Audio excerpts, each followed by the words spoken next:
The Word of God is alive and powerful, sharper than any two-edged sword, piercing even to the dividing asunder of soul and spirit, and of the joints and marrow, and is a critic of thoughts and intents of the heart. All Scripture is God-breathed, and is profitable for doctrine, for reproof, for correction, for instruction in righteousness, that the man of God may be mature, thoroughly equipped unto all good works. Study to show thyself approved unto God, a workman that needeth not to be ashamed, rightly dividing the word of truth. Before we begin our Bible study, if you are a believer in the Lord Jesus Christ, be sure you have named your sins privately to God the Father. If we confess our sins, He, God, is faithful and just to forgive us our sins and to cleanse us from all unrighteousness. But if you are still an unbeliever, the issue you are facing is not confession of sins, it is faith in Christ. Faith alone in Christ alone. Acts 16:31 says, "Believe on the Lord Jesus Christ, and thou shalt be saved." Therefore, let us pray.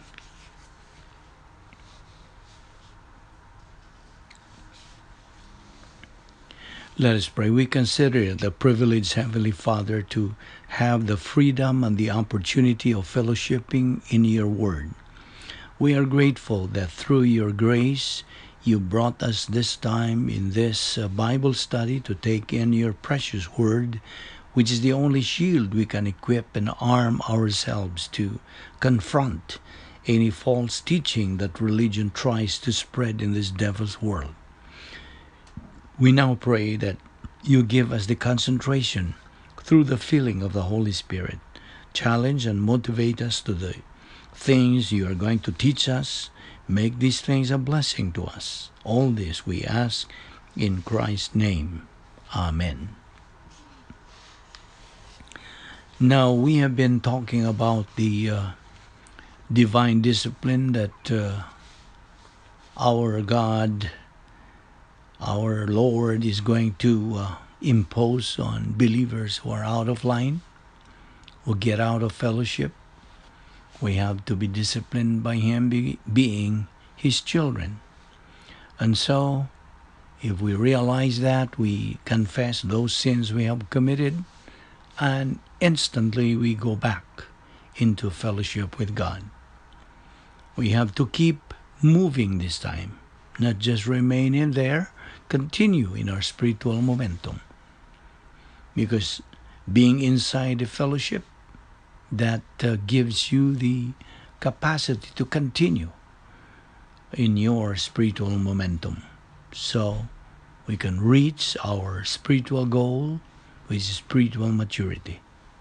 Philippians 3:13b and verse 14 says, "And reaching forward to what lies ahead, I press on toward the goal for the prize of the upward call of God in Christ Jesus," meaning rewards and decorations in eternity. Now, God's purpose for every believer is the advance toward maturity and the super grace life. Now, what is super grace life? Super grace is the initial stage of maturity beyond the edification complex of the soul. It is the greater grace of James 4:6, the place of utilization of grace in either adversity or prosperity, characterized by spiritual and material blessings. This is the road to glorify God for the believer who has maximum doctrine in his soul. That is what we mean by super grace. Now, God has made grace provision for reaching this goal through the gift of the pastor-teacher who communicates Bible doctrine and the volition of the believer who learns doctrine through the filling and mentorship of God, the Holy Spirit. This is the function of the grace apparatus for perception. Now, what is this grace apparatus for perception, or GAP? It is a non-meritorious system of spiritual comprehension empowered by the filling of the Holy Spirit, which enables every believer to understand, learn, and apply the whole realm of Bible doctrine, regardless of education or human IQ.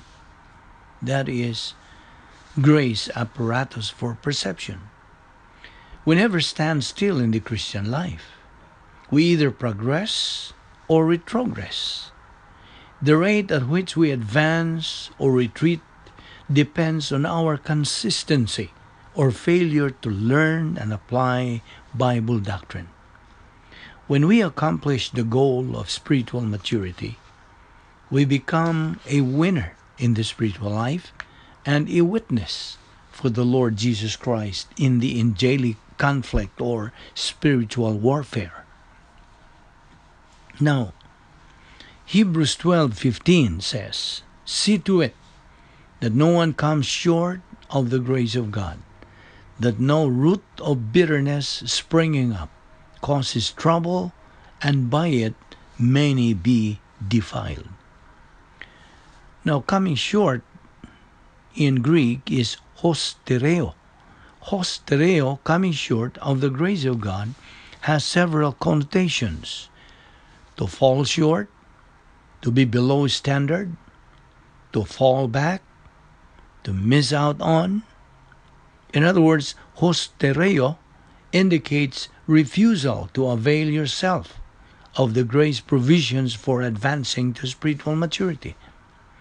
You are failing the grace of God. But the grace of God never fails you. I repeat that. You are failing the grace of God, but the grace of God never fails you.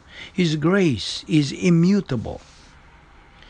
The objective of the Christian life and the purpose for which you are left on this earth is to utilize the grace of God.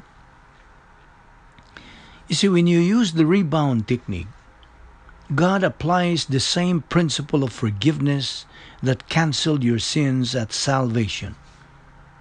When you confess your sins to God, He graciously forgives and purifies you from all wrongdoing.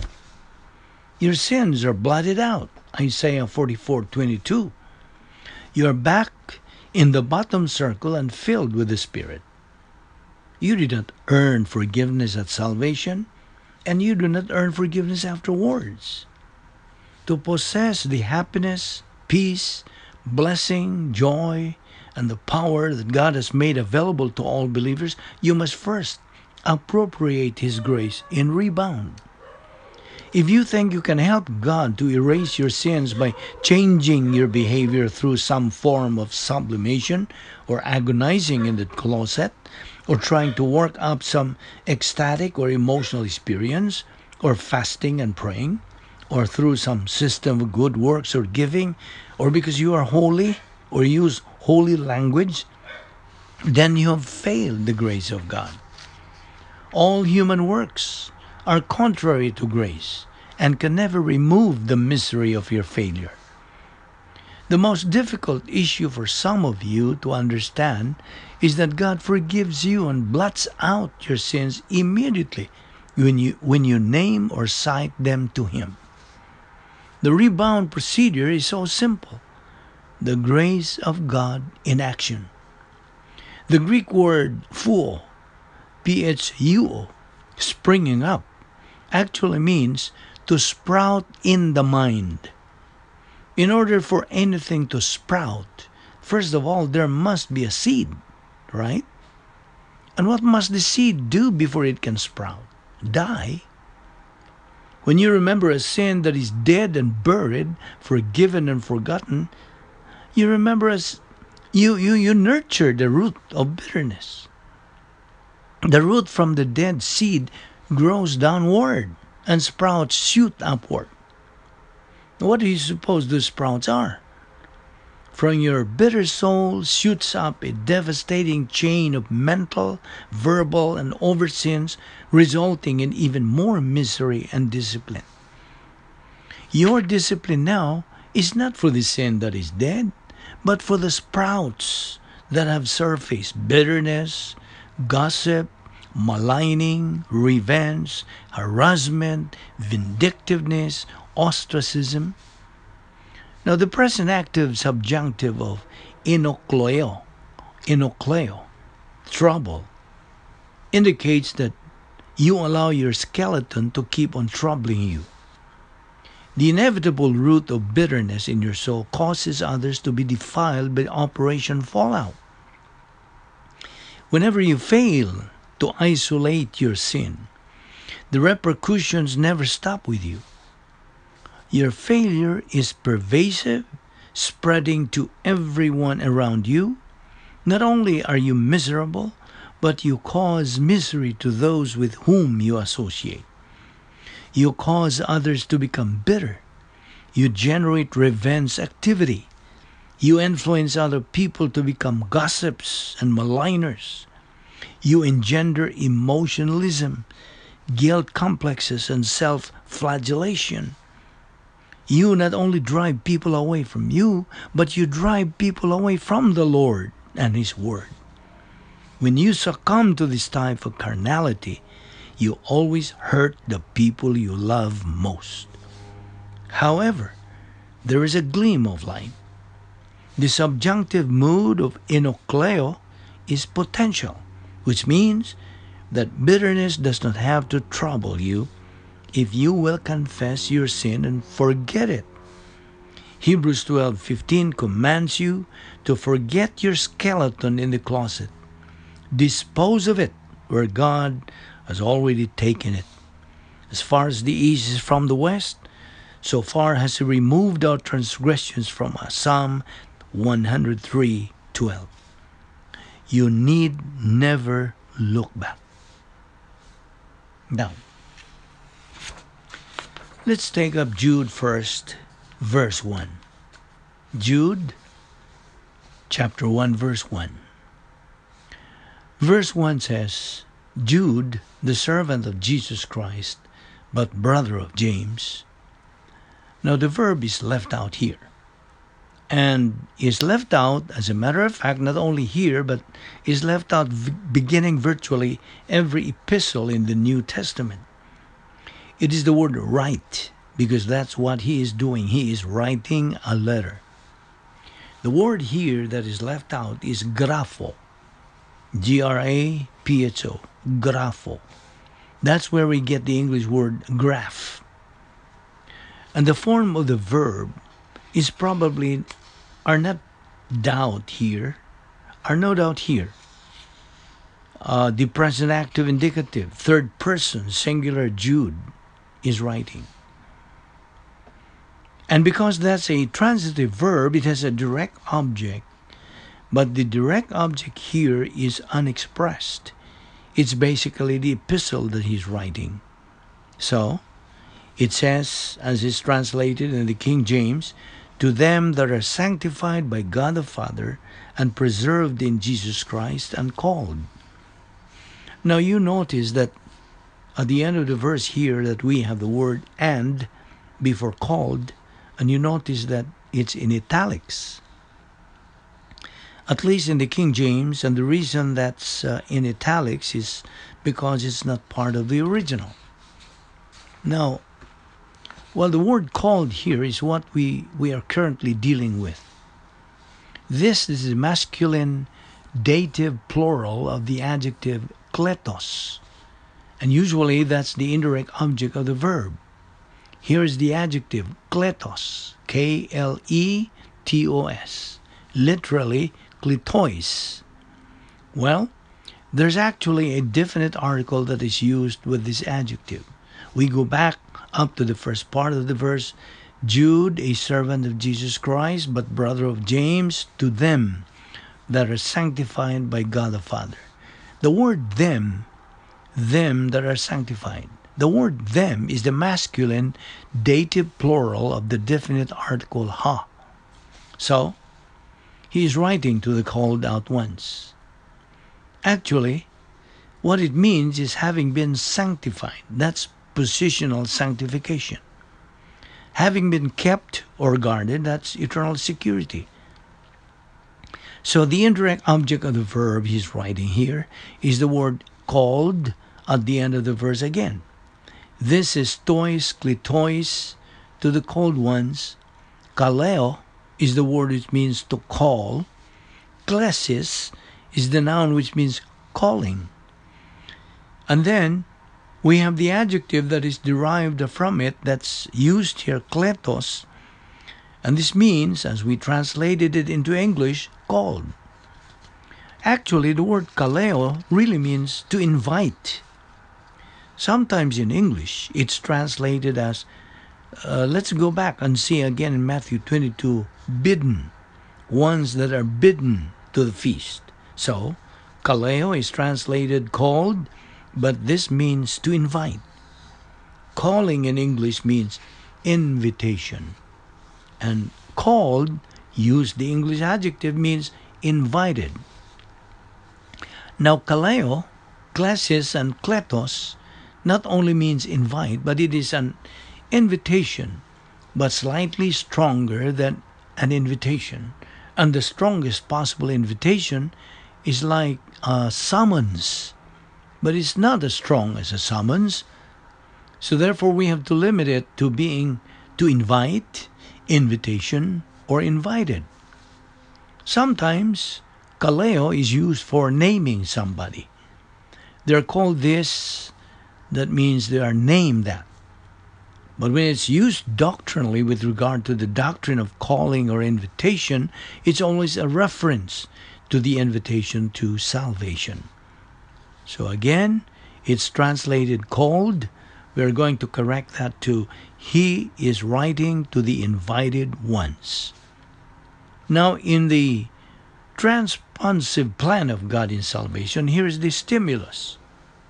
Well, the stimulus, believe on the Lord Jesus Christ, and thou shalt be saved. That is the stimulus. And then the response is expected to that stimulus. Because every stimulus needs a response, and every response, results will come, will follow. Now, since Christ died for all, therefore salvation is provided for all, correct? And therefore, when the gospel message is spread to the unbeliever, this is God's offer of eternal salvation, and inherent within the gospel message is the invitation to salvation. As soon as the gospel is communicated to the unbeliever, inherent within that message of eternal life through faith in Christ is the principle that God is inviting not only that unbeliever, but in reality all unbelievers to receive the Lord Jesus Christ as Savior and share all of the blessings of salvation, included on which is being delivered from God's wrath to come, the lake of fire. Now Christ died for all, and therefore this invitation to salvation is extended by God the Father to all members of the human race. Now, most of the time in the New Testament, particularly in the epistles, when the verb kaleo is used with regard to the doctrine of invitation or calling, or the noun klesis is used, or the adjective kletos is used, over 90% of the time that's used, it is used for believers in Jesus Christ who have responded positively to the gospel message. They have received the Lord Jesus Christ as Savior, and therefore they are identified as called ones or invited ones, and it means they had been invited to eternal life, and they have responded positively to that invitation by trusting in Christ as Savior. And I say this by way of anticipation because there are many contexts where it looks like the calling is limited only to believers. It is not. We're going to look at the context. We have looked that before. We're going to look it again. So we look at it with more detail with regard to the Greek words that are used there. Not all of them, but this specific cluster of words, so that it demonstrates for us that this invitation that God extends, He extends it to the entire human race. The entire human race is invited to the banquet feast of salvation through faith in the Lord Jesus Christ. So again, this is an invitation extended to all members of the human race. as it's used here in Jude 1:1, called refers to those who respond positively and trusted Christ as Savior. Now, for this reason, theologians incorrectly so have divided this doctrine of calling into two kinds of calling. What is commonly referred to as an efficacious or effective call, and a non-efficacious call, that is, an ineffective call. Actually, there's only one kind of invitation. For those who trust in Christ as Savior, they have received that invitation, and they have accepted it by trusting in Christ as Savior. And for those who reject Christ as Savior, they have rejected the invitation. And so the invitation of salvation hasn't become ineffective, but that doesn't mean there are two kinds of invitation. There's only one. So the doctrine of calling is defined, as we have seen, as the divine invitation of salvation. First, kletos here is defined as the divine invitation to salvation extended by God the Father to every member of the human race. Now, that's not explained to us here in Jude 1:1, nor is it explained to us in over 90% of the context where it's used in the New Testament epistles. But there is more than one context where it is explained. So we need to digress and go back and take a look at this. So we will continue discussing this next time. And while there is no more time for us, we will continue discussing on this. Let us pray. The scripture declares God in this manner loved the world, that he gave his only born Son, that anyone believing in him may not perish, but have everlasting life. For God sent not his Son into the world to condemn the world, but that the world through him might be saved. He that believeth on him is not condemned, but he that believeth not is condemned already, because he hath not believed in the name of the only begotten Son of God. Jesus Christ went to the cross. He died for the sins of the human race. He removed the barrier between man and God, so that man can step across into eternal life by trusting in Christ as Savior. And therefore, as you sit here with your eyes closed to assure you of privacy, you have the option right now of making the greatest decision of life, the decision that brings you everlasting life, deliverance from the wrath of God to come, the lake of fire. Becoming a member of the royal family of God, having righteousness imputed to you permanently, and that is the decision to trust in Christ as your Savior, to believe that he died on the cross for your sins. That's the only thing that you have to do to get eternal life. That's the only thing that you can do to get eternal life. You cannot do anything else. In response to the question, "Sirs, what must I do to be saved?" the answer came back, "Believe on the Lord Jesus Christ, and thou shalt be saved." The way to eternal life is faith in Christ. Therefore, believe on the Lord Jesus Christ, and thou shalt be saved. Let us pray. Father, we are indeed grateful for the privilege of studying your word so briefly. We ask that you will open our hearts to these things, increase our perception, our comprehension of them, for we ask it in Christ's name. Amen.